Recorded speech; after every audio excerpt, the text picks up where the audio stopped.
हरियाणा की हर अपडेट के लिए बेल आइकन दबाएं और सब्सक्राइब करें STV हरियाणा न्यूज। किसान आंदोलन का 40वां दिन है। किसान लगातार बॉर्डर पर डटे हुए हैं। वहीं आज सरकार और आंदोलनकारी किसान संगठनों के बीच वार्ता अहम है। सरकार कानून वापस लेने को हरगिज तैयार नहीं और आंदोलनकारी किसान इससे कम पर मानने को राजी नहीं है। ऐसे में आज क्या फैसला होगा, इस पर सभी की नजरें टिकी हुई हैं। किसान संगठनों ने सरकार से 7वें दौर की बातचीत से पहले रविवार को अपनी रणनीति पर चर्चा की। उधर सरकार में भी कृषि मंत्री नरेंद्र तोमर की अमित शाह और राजनाथ सिंह से लगातार बातचीत हो रही है। टीकरी बॉर्डर पर किसानों ने कृषि कानून के विरोध में अर्धनग्न होकर प्रदर्शन किया। किसान हर दिन टीकरी बॉर्डर से नए बस स्टैंड की तक इसी तरह से प्रदर्शन कर रहे हैं। पूर्व सीएम भूपेंद्र सिंह हुड्डा ने केंद्र सरकार को अपनी हट छोड़ने की नसीहत देते हुए कहा कि किसानों की मांगे जायज है और उन्हें जल्द ही मान लेना चाहिए। हुड्डा ने कहा कि कांग्रेस के समय में भी बहुत से आंदोलन हुए और कांग्रेस ने हमेशा जायज मांगों की पैरवी की है। पलवल में कृषि कानूनों के विरोध में चल रहे किसानों के धरना प्रदर्शन में कांग्रेस की प्रदेश अध्यक्ष कुमारी शैलजा पहुंची। कुमारी शैलजा ने केंद्र सरकार पर पूंजीपतियों का साथ देने का आरोप लगाते हुए कहा कि किसानों के साथ सरकार की वार्ता ढोंग है। सरकार दोहरी नीति के तहत किसानों से बात करती है। रेवाड़ी में दिल्ली कूच कर रहे किसानों को रोकने के लिए पुलिस ने किसानों पर आंसू गैस के गोले छोड़े। दिल्ली की तरफ जा रहे किसानों के एक समूह पर रेवाड़ी जिले के मसानी ओवरब्रिज के पास रविवार की शाम को आंसू गैस के गोले छोड़े। किसान बुदला सांगवारी गांव के पास बैरिकेडिंग पार कर दिल्ली की ओर बढ़ रहे थे। किसानों का समूह जब मसानी ओवरब्रिज पर पहुंचा तो पुलिस ने उन्हें तितर बितर करने के लिए आंसू गैस के गोले छोड़े। ओवरब्रिज पर पुलिस ने बैरिकेडिंग और आंसू गैस के गोले के जरिए जयपुर दिल्ली हाईवे के खेड़ा बॉर्डर के पास किसानों को रोक दिया।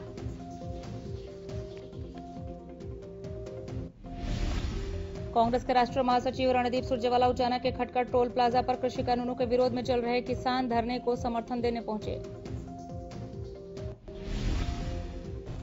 वहीं आज सरकार और किसानों के बीच होने वाली बातचीत पर सुरजेवाला ने कहा कि अब किसानों को कुछ नहीं करना है बल्कि सरकार को तीनों कानून वापस लेने हैं।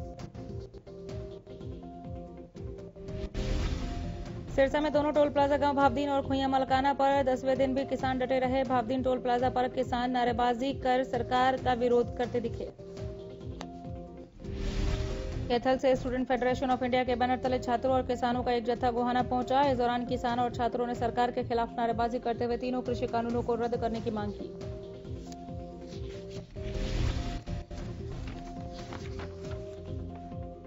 पलवल के अटोहा चौक पर चल रहा किसानों का धरना 32वें दिन भी जारी रहा। इस दौरान 14वें दिन की भूख हड़ताल पर बुंदेलखंड किसान यूनियन के 11 किसान बैठे।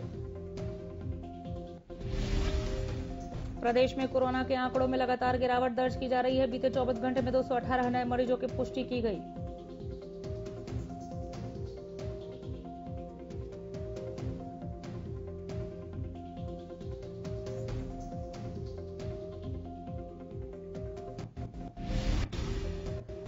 प्रदेश में 24 घंटे में 2 मरीजों की मौत के मामले सामने। अब तक कुल 2917 कोरोना मरीजों की मौत हो चुकी है।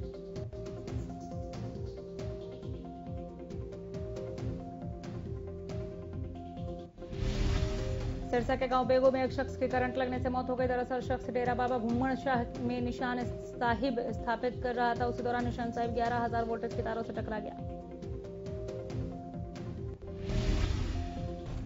फरीदाबाद बल्लभगढ़ में हुई रिमझिम बारिश ने जहां ठंड बढ़ा दी, वहीं सब्जी मंडियों में सब्जी के दाम भी आधे हो गए हैं।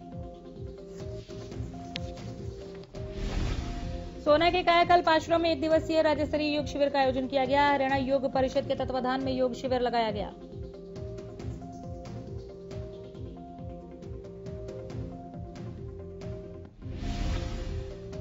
चरखी दादरी में स्टेट लेवल 2 के एग्जाम के बीच एसडीएम वीरेंद्र सिंह ने परीक्षा केंद्रों का निरीक्षण किया।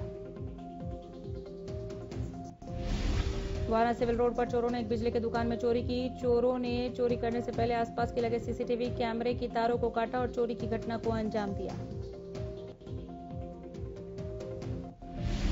बल्लभगढ़ के फतेहपुर बिल्लौच गांव में 2 पक्षों में जमीनी विवाद को लेकर तनाव बढ़ गया। इस बीच भारी पुलिस बल मौके पर मौजूद रहा।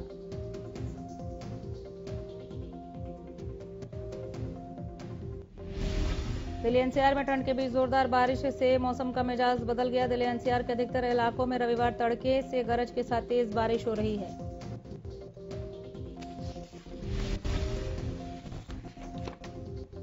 बारिश और ठंड से जहां एक तरफ आम लोग परेशान हैं, तो वहीं दूसरी ओर बढ़ती ठंड की वजह से किसानों के चेहरे खिले हुए हैं। विशेषज्ञों का कहना है कि ठंड गेहूं की फसल के लिए वरदान साबित होगी। किसानों ने भी बताया कि ठंड और बारिश गेहूं की खेती के लिए किसी वरदान से कम नहीं। बारिश होने से ठंड बढ़ेगी और ठंड से गेहूं की पैदावार अच्छी होती है। प्रदेश की जेलों में बंद कैदी अब आरजे यानी रेडियो जॉकी और रिपोर्टर बनेंगे। प्रदेश के अंबाला सेंट्रल जेल, पानीपत और फरीदाबाद जेल में कैद बंदियों के लिए जेल के अंदर रेडियो स्टेशन खोले जाने का फैसला जेल विभाग ने लिया है। यमुनानगर में शादी का झांसा देकर रेप करने और अश्लील वीडियो बनाकर धमकाकर 1.5 लाख रुपए ऐंठने के मामले में महिला पुलिस ने पुणे से एक शख्स को गिरफ्तार किया है। यमुनानगर महिला थाना प्रभारी सोमवती ने बताया कि 29 दिसंबर को महिला थाने में आकर एक युवती ने बयान दर्ज कराई कि उसे पुणे में रहने वाले एक व्यक्ति ने शादी का झांसा देकर उसके साथ कई बार दुष्कर्म किया। ओल्ड फरीदाबाद में पुराने रंजिश को लेकर 2 पक्षों में आपस में जमकर मारपीट हुई। घटना की पूरी वारदात सीसीटीवी में कैद हो गई।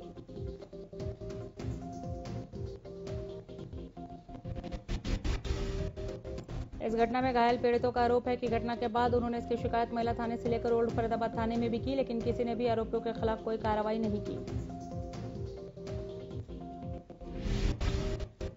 सोनीपत के थरिया गांव में नए साल पर अपने दोस्त से मिलने गए युवक की हत्या का मामला सामने आया है। युवक की लाठी डंडों से पीट कर और फरसे से हमला कर उसे गांव से बाहर फेंक दिया गया। करनाल के सेक्टर 8 में सुबह सुबह गोलियां चलने से दहशत मच गई। गाड़ी सवार 4 बदमाशों ने राइस शैलर के मालिक के घर गोलियां चलाईं। पीड़ित का कहना है कि उन पर यह हमला क्यों किया गया वो नहीं जानते। फिलहाल पुलिस आसपास के घरों के सीसीटीवी फुटेज के आधार पर मामले में आगे की कार्रवाई कर रही है।